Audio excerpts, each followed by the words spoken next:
One of my operating questions was how to make goodness as riveting as evil. Because evil is inherently riveting just in our bodies. One of my great aspirations was like, yes, interview people who are good and wise, which never means perfect, and really get into the complexity of that and like what that means to live that and the drama of that, so that that too can be riveting.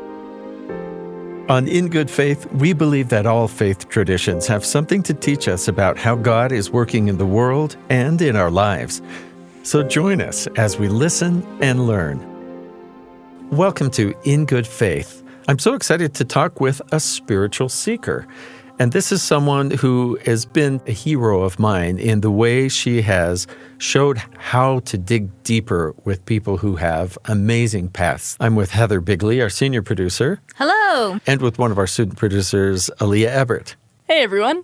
So we had the great pleasure of having Krista Tippett in studio. She started a podcast years ago called Speaking of Faith, and then that turned into On Being. It's been on National Public Radio and a podcast. It was really lovely to actually have a few moments to sit down and tape a one-on-one interview where I got to ask her the questions. And there's so much to talk to Krista Tippett about. She's a Peabody-award winning broadcaster, a National Humanities Medalist, a New York Times bestselling author. At one time, she was a journalist and diplomat in Cold War Berlin, and she received a Master of Divinity from Yale. She's got 3 books out, most recently, Becoming Wise, an Inquiry into the Mystery and Art of Living. When someone makes a big impact on the world, you often look for like signs in the heavens around their birth or whatever it might be. But she had pretty small town beginnings. And so I wanted to know where all of this started. I think about this a lot these days. You know, now because the world kind of comes to everyone wherever they are through the internet, I think it's hard to imagine back what it was to live in a small town 60 years ago, because the world out there to me was just this big mystery. And I wouldn't even say that I was that curious about it until I got a bit older. So I think it was possible to be isolated in a way that it's hard to be isolated now, probably for better and for worse, you know, that there's an upside to that. So I think, yes, that I had leapt into that void and made a world out there would have been really shocking, but I hope intriguing to my younger self.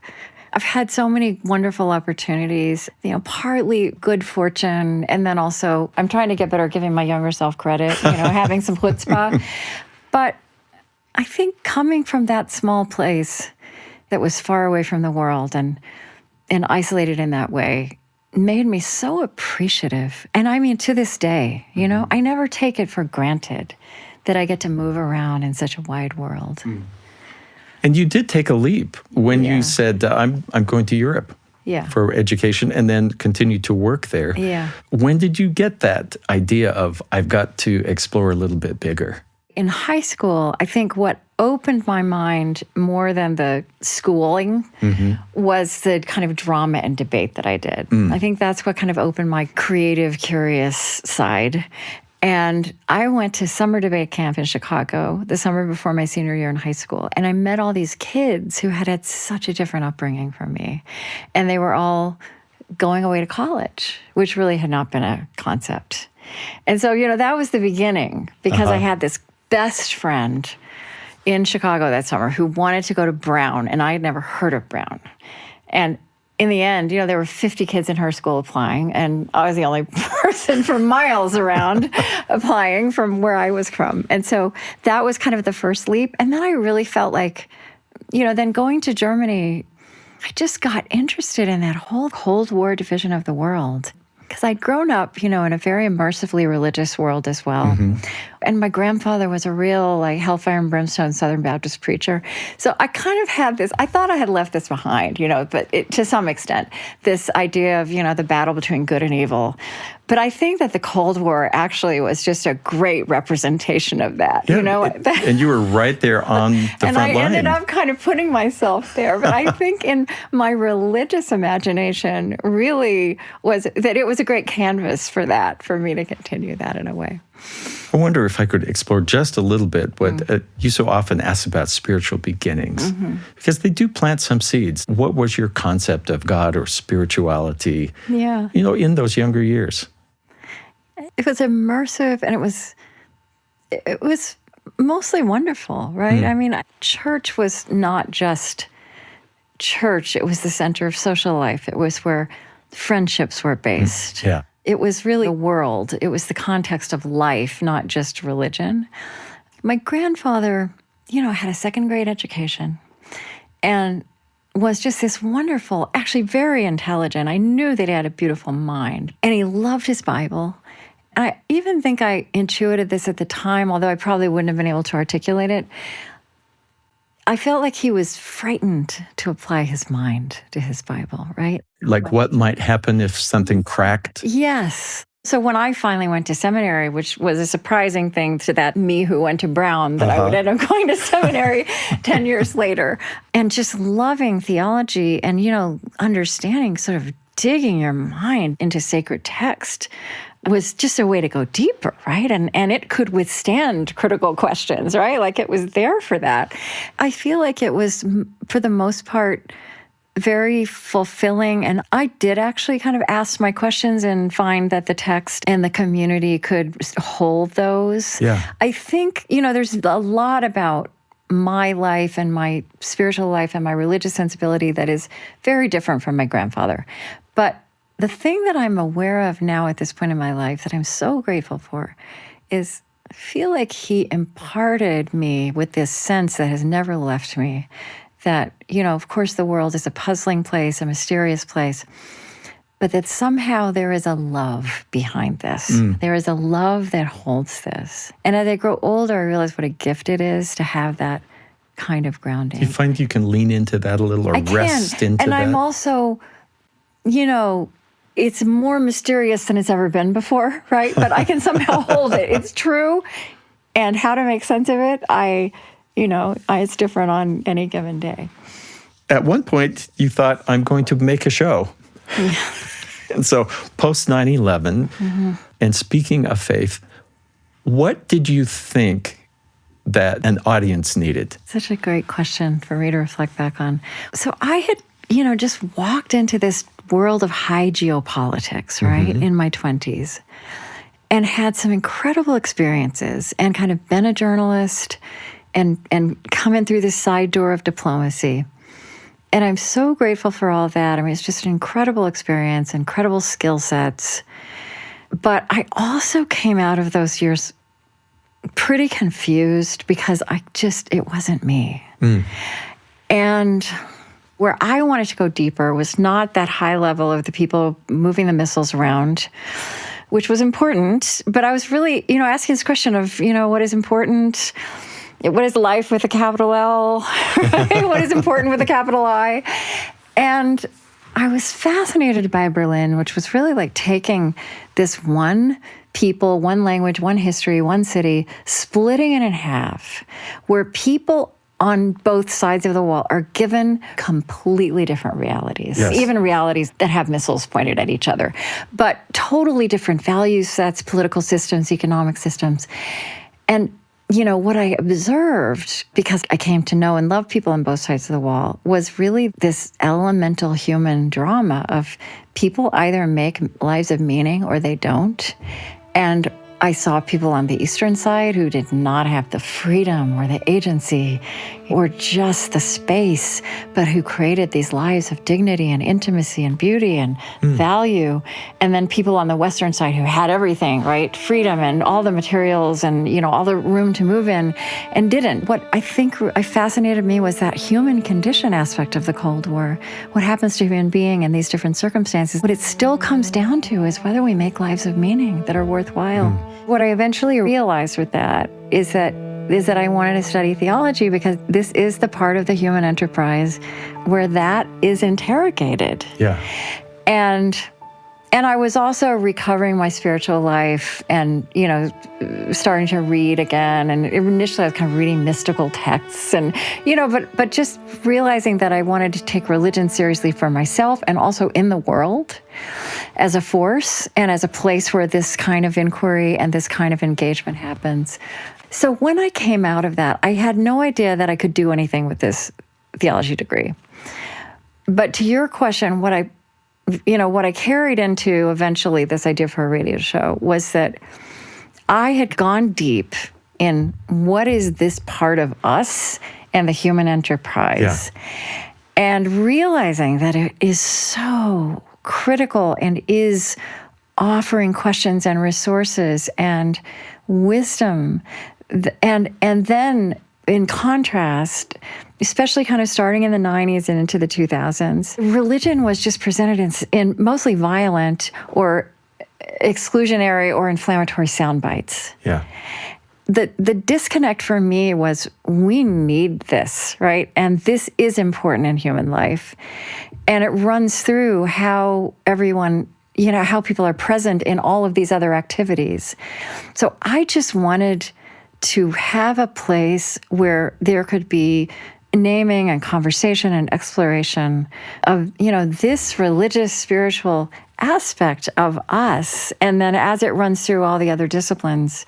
And then in the early 2000s, with having an evangelical president in the White House and then 9/11, suddenly religion is everywhere in the headlines again, often in a very simplified and destructive way. Totally black and white. Terrible. And so I wanted to get at the complexity of how this is lived and all the nuance in real life. And with particularity, the depths and particularity of the different traditions and what they actually offer up to the whole. Looking at little snapshots from over your career, you do mention how stories are important, and they're important in journalism, but they're often only used in a one-dimensional way. Yeah. So to me, I think I would say there's an art to what you do, because you do want to tell stories, but you're finding a way to not just report facts, but to explore the meaning. Yeah, I think we've kind of made an idol of storytelling, like if there's a story. Stories are these precious ways we have to convey truth. But I'm also interested in so what? So that's the story. So what? What does it mean? What do we do with that? Why does it matter? One of the things people said to me in public radio at the beginning, for years, I would show them statistics. Like 98% of Americans say they pray, whether they're religious or not. This is a huge part of life. And they say, maybe that's true, but I don't think public radio listeners are religious, which is absurd. Or if they are, they want to keep it private. Well, that wasn't true. And, another thing that was interesting from the beginning of the show is we always had a lot of listeners who were atheist or agnostic or somehow alienated from their traditions or, in a place of confusion. I think what it did for people like that is allow them into the moral deliberations that are so alive in our time. And they had felt kind of separated and cut off from that. What I always have tried to do is not just interview people about what they know and what they do, like what they know and what they do maybe is important, but also how that connects to who they are and how they live. And also not just be focused on the answers people have, which, we're just so focused on answers and opinions. That's generally what people get drawn out about in media. But what are the questions they live? And what are the questions that have arisen through what they've learned? By doing that, you are presenting listeners with possibilities. Like, here are how some other people are experiencing this spiritual portion of their life. Yeah. We can be talking to somebody who's very wise and possibly very accomplished, but also meeting them in the fullness of their humanity. It never looks heroic. We all have to brush our teeth. That's right. And we all have had a lot of things go wrong. So one of the things that troubled me in journalism that was another kind of flowing into this was how, journalism is so sophisticated at analyzing and articulating the worst case exemplar of humanity or the catastrophic event or the person who really does something evil, right? they're so good at like giving thousands of words to that, investigating. But when you would have a piece about a person who is good, right, or had done something beautiful, it would be this hero piece, And I actually really don't like that language of hero. And, one of the things that I learned to love about the Hebrew Bible when I went to divinity school, which I don't think I got when I was growing up, was there are no heroes in the Hebrew Bible, right? Like everybody is flawed and three-dimensional, technicolor, like dramatic. And so those hero stories actually don't do justice. So one of my operating questions for this show is how to make goodness as riveting as evil. Because evil is inherently riveting just in our bodies. Yeah. Because our bodies, which, we're learning more and more about this, like our bodies are really always trying to keep us safe, and they are always looking for danger. And then when we get served up a story about danger, like we just go there.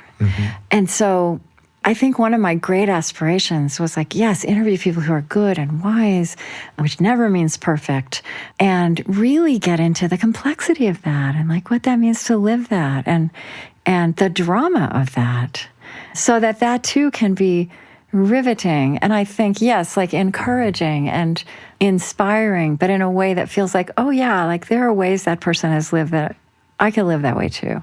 Are there guests you might have had who might have fit into that category, but maybe they weren't willing to be as forthcoming about some of the dents and dings? How do you narrow in on this will be a good person? In the beginning, I had to figure this out. I haven't interviewed many politicians.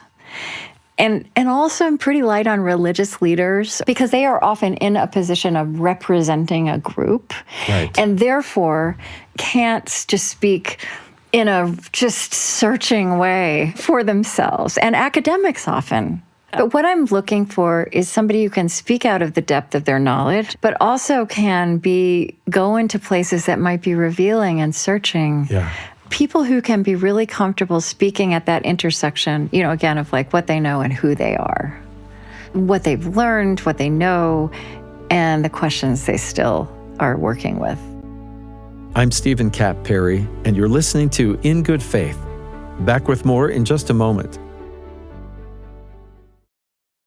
Do you find yourself avoiding the news because of how depressive and divisive it all seems, but you still want to stay informed? Well, you are not alone. Top of Mind, a BYU Radio original podcast, understands how polarizing these conversations can be and wants to help you engage in the challenge while seeking and understanding. With the goal of developing empathy for others, Top of Mind helps you clarify your own views, become an effective advocate for the things you care about, and can challenge your way of thinking so you can become a better citizen and a kinder neighbor. Listen to Top of Mind now on the BYU Radio app or wherever you get your podcasts.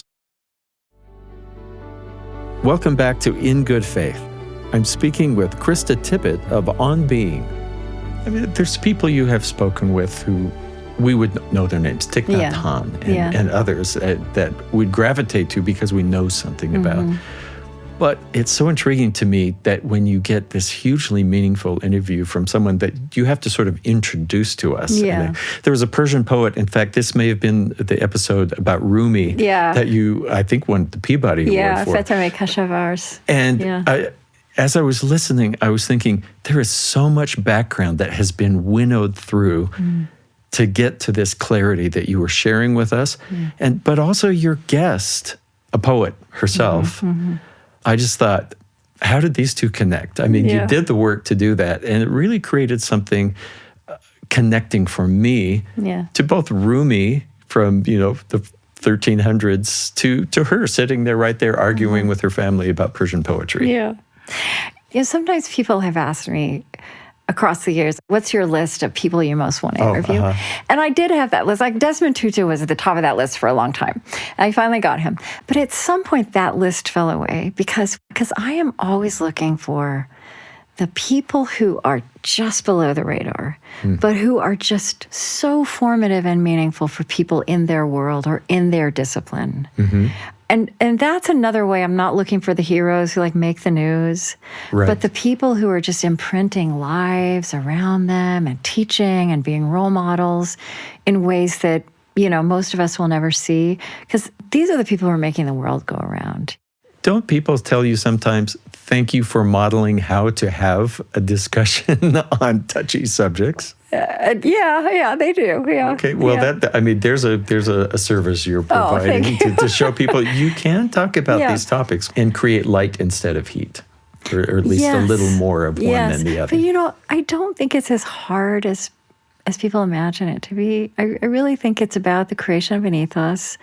I feel like one of the most important things to me is creating an atmosphere of hospitality in my interviews, intellectual hospitality. The thing is, we live in bodies, right? Mm-hmm. So a conversation between two people starts before the words are spoken in terms of how you start. You get relaxed or not. You feel safe or you feel like, okay, I need to be on guard. And creating an ethos of, you're here because I respect you, and we may get into complicated, important things, but in a spirit of wanting to understand. Yeah.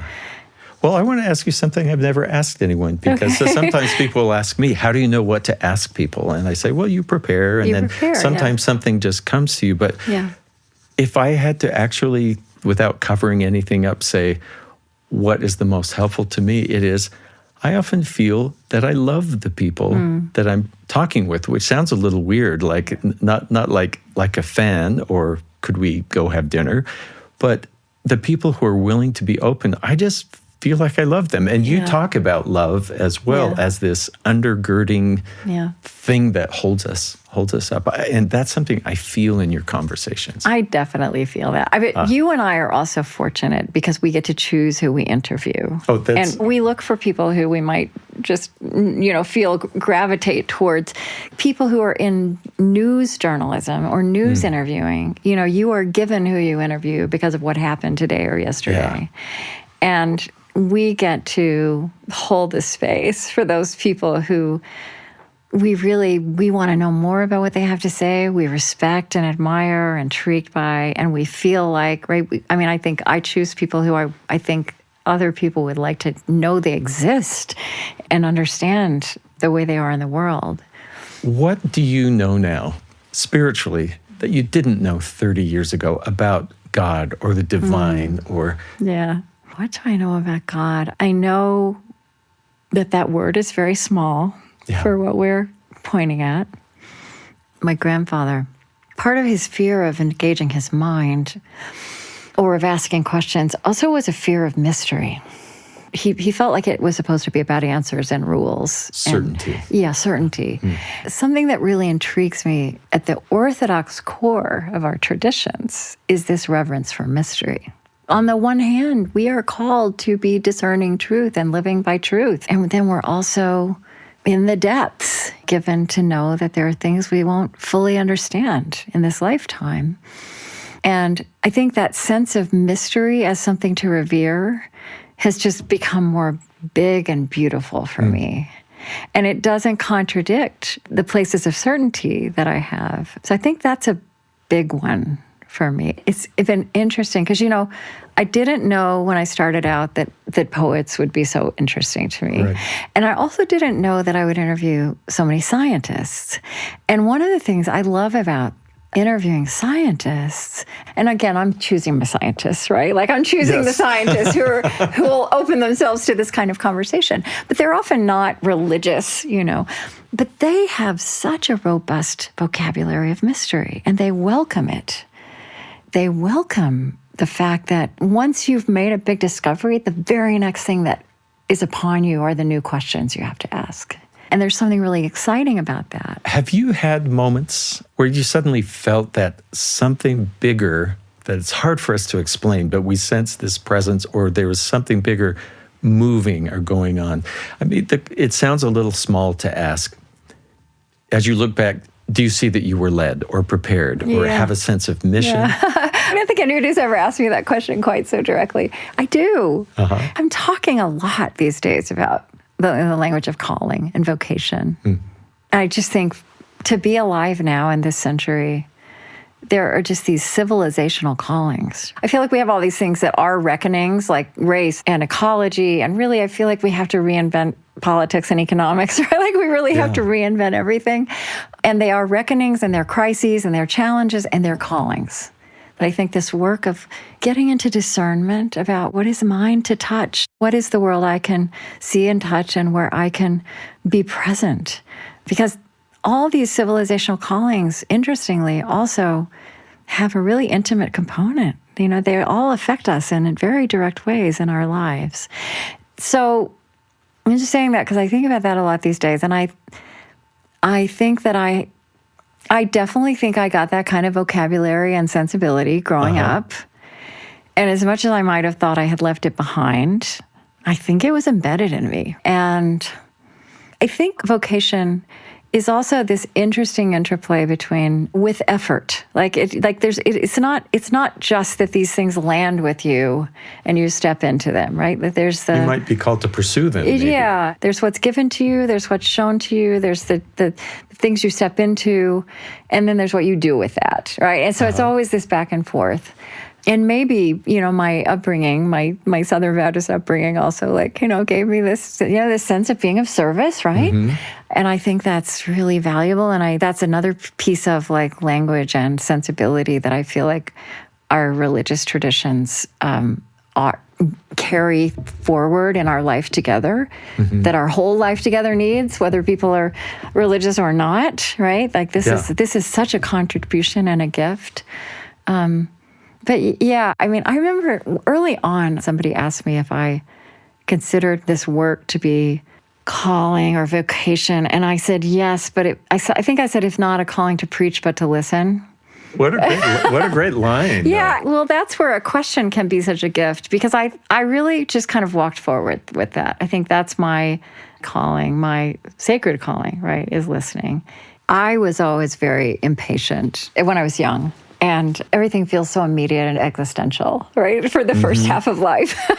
And then you live a while and you realize actually life is long and complex, and often the things that you think you want they're going to teach you by not being what you wanted after all, right? It's so much more complicated than you think it is. And so I would say a real gift to me, because I had to fight so hard to get my show on public radio and then really to get it taken seriously, even for 10 years. There's such value in doing something over a long stretch of time. In terms of this seeing of the calling and what it meant and why it matters, that's not something that reveals itself immediately. That's something I'm taking in now at 20 years. So there's a time you may have thought, am I just knocking on the wrong door? Yeah, you don't know. And I think at some point, this is true of calling too, you have to believe, you have to know what you know, and you have to walk forward, and there will be obstacles, and there will be people who don't get it. Probably more of them than the ones who get it. But there's really a reward, right? The reward is in the sticking with it and in the growing with it. You've had a transition from speaking of faith to on being. And now what's the name of the poetry podcast? Well, the poetry podcast is Poetry Unbound. That's my colleague, Padre Gotuma, who does that. Although poetry is a really important part of on being. Well, and if I could talk about Mary Oliver, because just that interview, I've listened to it at least 3 times. Yeah. And first of all, I just thought, wow, we get to hear her voice. And then when she said, well, I wrote that poem as one of her best-known poems. Well, I was showing a friend how you do this particular technique. I know, wild geese, I know. Yeah, but she had something. What a revelation. She had something, as you pointed out, already inside her that was able to pour into that. Yeah. My sense with you is that it's the spiritual aspect of poetry that is why you love the poetry so much. What is it about? Yeah. I don't interview poets about poetry for the most part. It's about where poetry comes from in us and what it is distinctively giving voice to that we don't give voice to with our other kinds of words, and what it works in us when we hear it or write it. And Mary Oliver was just that was just this gift in her, right? And she was really just walking through the world as a receptacle with her notebook in front of her. And she said she spent so long writing really bad poetry, but kept at it. Speaking of pursuing the calling. Yeah. And she was constantly feeling, had this sense of gift and of things that just, were given. And, how she would say also, like, you have to have your notebook with you at all times because you may get this poem right now. It won't be there half an hour from now when you get home. I have some favorite definitions that have helped me think about this too. So David Whyte, the poet, says, poetry is language against which we have no defense.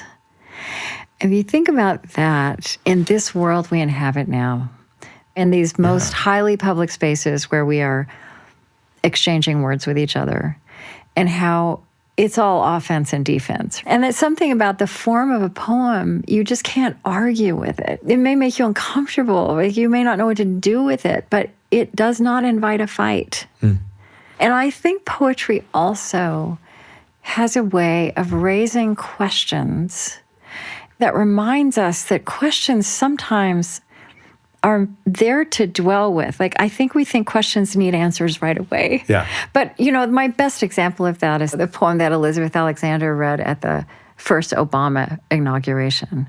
And she had this sentence, this question, what if the mightiest word is love? I think it's a question we're called to live. And boy, is it far from, like, I just mean, the great collective we, like the American we, the global we are so far from that. But I don't think there's any question that love is the mightiest word and the hardest thing and the most worth it. The hardest skill. The 20th century had this idea that the hard skills are, computing and rationality and facts and numbers. They're nothing against, like, the ability to love or not to love. Well, I love that poetry is that thing against which we have no defense. Against which we have no defense, yeah. So if I can quote a line of poetry and a final question to you, again, from Mary Oliver, because you got her to be so forthcoming with the wild geese, when she talks about this one wild and precious life and what you will do with it. So you have productive decades ahead of you, unless you decide to go work on your tan on a beach somewhere. No, I don't think the Southern Baptist in me will let me do that. But you also have enough time and experience to have perspective on your own wild and precious life. Yeah. And I'm just thinking you must be really happy about some of those struggles that you stuck with. Yeah, that's true. I'm going to turn 64 next month. I actually love aging. I think it's just like the best kept secret that it's such a relief to grow older. I am 64 and I'm telling you, it's just fine. I know. It's so great to relax and not need to prove yourself in the way that you do when you're younger. And you just know some things and you just know that it's messy and it's okay and it's just a given. Where I am now is asking how I best spend my energy and my life force. And my energy is different than it used to be. And I wouldn't say it's less, but it's different. And I think, it's interesting to me because right now, one of the things that gives me the most joy is, and I wouldn't have expected this, right? That across these 20 years, because I was looking for those people, below the radar, like all over in all kinds of different fields, who are imprinting lives and like really being healing and creative forces in ways that still have to bubble up in culture, but are, we just live in this time where so much that we got handed from the 20th century just doesn't make sense anymore. But we're like this in-between generation who have to make up the new forms. And I see that happening everywhere, but it's going to take time for all of that to become, the reality that we can all see. And so the thing that's giving me such joy now is like having this view of who's out there and people who are not necessarily visible on the larger canvas and connecting dots, like connecting people who should know each other and projects that should know each other. That is such a gift.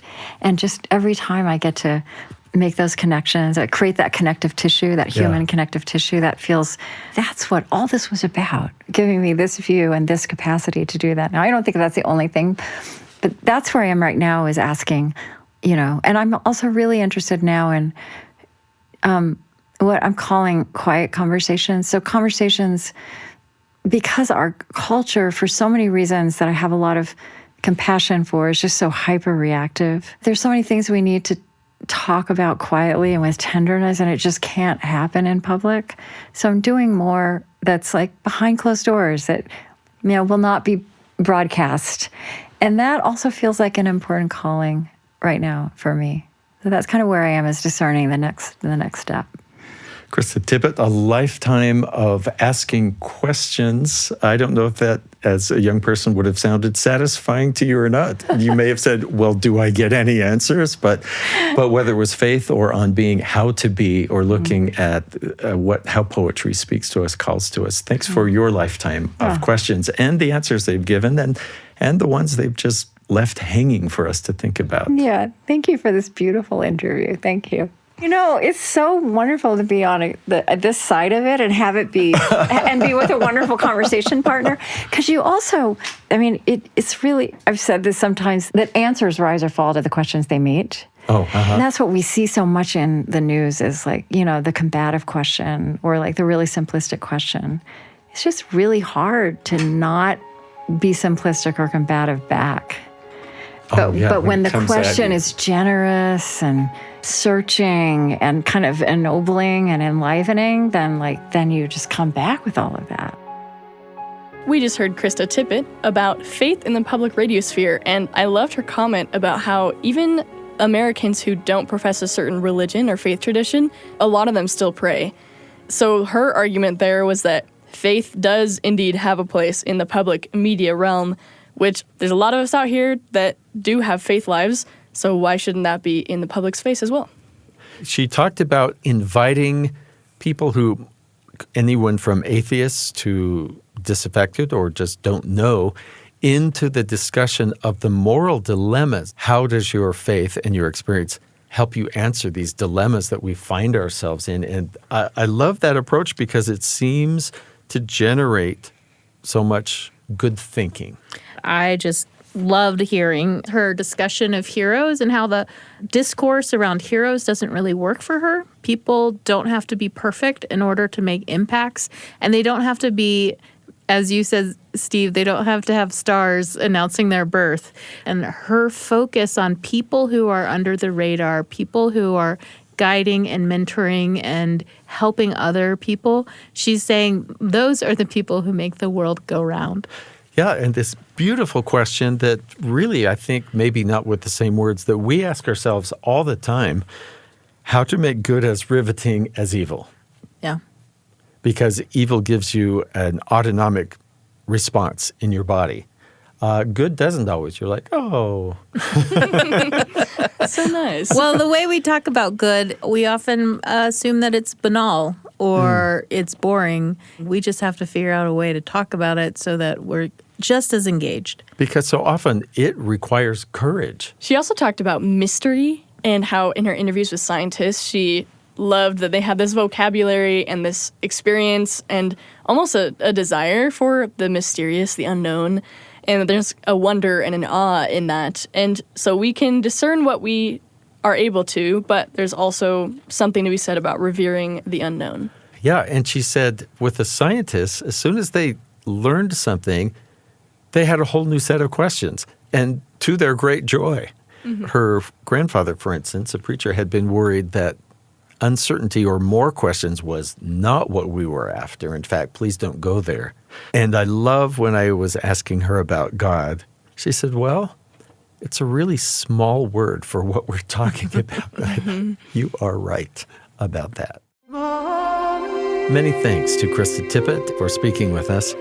This episode was produced by Heather Bigley. Our production team also includes Leah Ebert, Leah King, Katerina Martinich, Josh Orton, and James Sturdivant. Our post-production sound designers are Mark Hansen and Lauren Sandberg. In Good Faith is committed to the idea that we all benefit from hearing people of widely varying backgrounds share their personal experience with faith and belief. In fact, we think people with such experience deserve some of our best listening. If you love learning from people who have spiritual journeys they have traveled and are in the middle of, be sure you share one of these episodes, and be sure and leave a comment or a review on YouTube, Spotify, Apple, wherever you get your podcasts.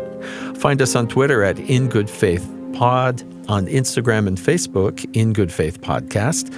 Our YouTube channel is youtube.com/@in-good-faith.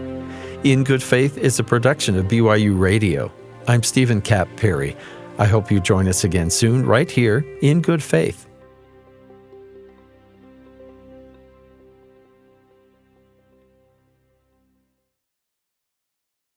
Hey friends, there's a new podcast out called Constant Wonder Kids, adapting stories from the Signal Award-winning podcast Constant Wonder. Constant Wonder Kids curates these stories into little adventures for your little explorers. Everyday moments become extraordinary nature explorations, diving deep into the ocean with whale sharks or cheering for tiny athletes at the Hedgehog Olympic Games. Perfect when your brain's got an itch that needs to be scratched? You can listen to Constant Wonder Kids on the BYU Radio app or wherever you get your podcasts.